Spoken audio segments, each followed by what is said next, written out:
Hello everyone, welcome back to Guide to Everything.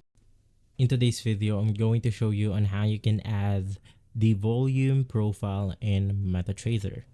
Now, this is really simple. Just head over to the MetaTrader application that you have and simply inside, click on Insert.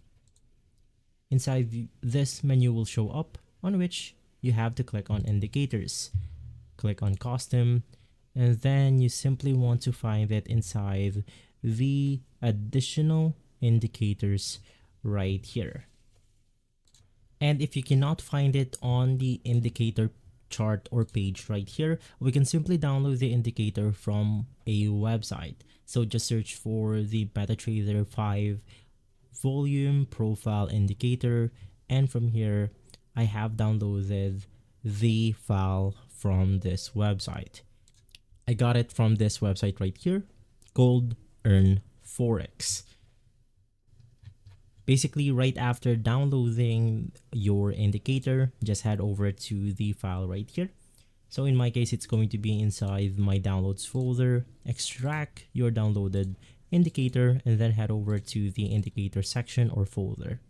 So you want to copy the MQLA file right here, and then head over to your MetaTrader, click on File, and click on the Open Data folder.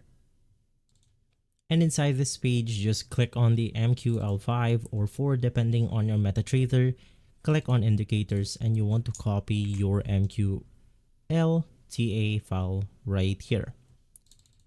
From there, click on Insert, click on Indicators, and then you want to click on the Custom once again. Once inside Custom, you will be able to find your newly added volume, range, or profile indicator. And so, if this video has been helpful, leave a like, subscribe, and follow Guide to Everything for more videos like this. Thanks for watching.